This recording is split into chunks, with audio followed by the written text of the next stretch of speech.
नमस्कार। बिहार तक पर आप देख रहे हैं बड़ा सवाल। मैं हूं आपके साथ रोहित सिंह।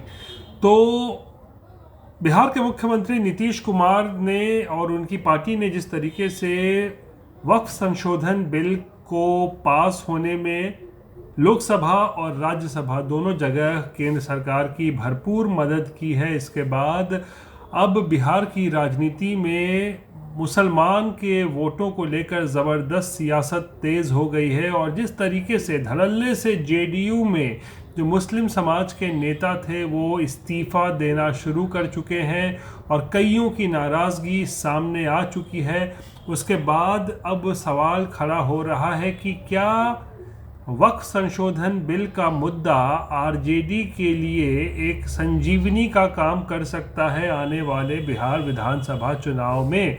क्योंकि अब तक की जो स्थिति नज़र आ रही थी उससे ऐसा लग रहा था कि शायद आरजेडी के नेतृत्व में महागठबंधन उतनी मजबूत स्थिति में नहीं है जितना कि एनडीए इस वक्त लग रहा है, जहां पर नीतीश कुमार के नेतृत्व में बीजेपी भी सब साथ हैं, चिराग पासवान साथ हैं, जीतन राम मांझी साथ हैं, उपेंद्र कुशवाहा साथ हैं। तो एक मजबूत गठबंधन, एकजुट गठबंधन जो है वो एनडीए का नज़र आ रहा है।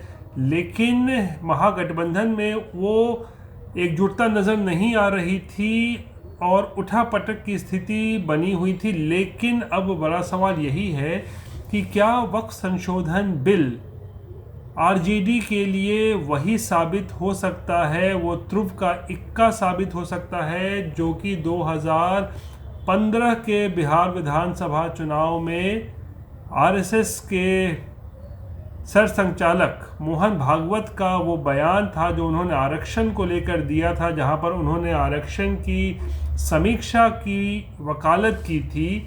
और वो एक ऐसा बयान था मोहन भागवत का जिसके दम पर लालू ने पूरा चुनाव ही पलट दिया था। 2015 में जब समीक्षा की बात की थी मोहन भागवत ने आरक्षण की व्यवस्था जो देश में है, उसके बाद लालू ने मोहन भागवत के इस समीक्षा वाले बयान को कुछ इस तरीके से लपका था कि उसके बाद फिर जो उन्होंने पूरे चुनाव में घूम घूम कर आरक्षण को बड़ा मुद्दा बनाया और किस तरीके से बीजेपी आरक्षण समाप्त करना चाह रही है, इस तरीके के जो है प्रोपेगेंडा लालू ने चलाया। इसका भरपूर फ़ायदा भी उस वक्त जो है आरजेडी और नीतीश कुमार को मिला, क्योंकि उस वक्त नीतीश कुमार भी जो है वो साथ में थे और महागठबंधन में थे। तो महागठबंधन उसके वजह से ऐसा लगा था उस वक्त कि ज़बरदस्त जो जीत हुई थी महागठबंधन की उस समय, तो उसमें कहीं ना कहीं मोहन भागवत का वो बयान भी था जिसने एक महत्वपूर्ण भूमिका निभाई थी, क्योंकि उस बयान को ही लालू ने इस तरीके से भुनाया आरक्षण के मुद्दे को कि बीजेपी आएगी तो आरक्षण समाप्त हो जाएगा। तो उसके बाद शायद लोग जो हैं बिहार के वो घबरा गए जो मतदाता हैं, और इसीलिए फिर बम्पर वोटिंग हुई थी महागठबंधन के पक्ष में। तो अब ऐसे में जब आज महागठबंधन में जो स्थिति थोड़ी मजबूत नज़र नहीं आ रही थी आरजेडी या फिर महागठबंधन की, तो ऐसे में इस बात की संभावना जताई जा रही है कि वक्फ संशोधन कानून जो है वो एक संजीवनी का काम कर सकता है आरजेडी के लिए, जैसा कि 2015 में आरक्षण के मुद्दे ने किया था। और क्योंकि मुसलमान मतदाता बिहार में 17 से 18% हैं, जिनकी अच्छी खासी आबादी है, अच्छी खासा वोट बैंक है, तो ऐसे में कुछ मुसलमान जो जेडीयू की तरफ वोट किया करते थे, तो क्या अब इस बार जेडीयू को मुसलमान वोटों की नाराज़गी झेलनी पड़ेगी? वोटरों के जो नाराज़ एक मूड चल रहा है मुसलमानों का, क्या उसके वजह से क्या मुसलमान मतदाता नीतीश कुमार से छिटक जाएंगे? क्या उन्हें वोट नहीं पड़ेगा? और क्या एक मुश्त मुस्लिम मतदाता लालू के पक्ष में यानी कि आरजेडी और महागठबंधन के पक्ष में वोटिंग करेंगे? ये बड़ा सवाल बना हुआ है, क्योंकि देखिए पॉलिटिक्स में कहा जाता है, राजनीति में कहा जाता है कि politics is all about perception. यानी जो परसेप्शन अभी बन रहा है बिहार की राजनीति में, क्योंकि बिहार ही एक ऐसा चुनाव है जहां पर, माफ़ कीजिएगा, बिहार ही एक ऐसा राज्य है जहां पर इस साल चुनाव होने हैं और कहीं चुनाव नहीं होना है। तो इसीलिए वक्फ संशोधन बिल के पास होने को लेकर और ये पूरा मुद्दा जो है वक्फ का, इसका सबसे ज़्यादा जो असर है वो बिहार में ही देखा जा रहा है।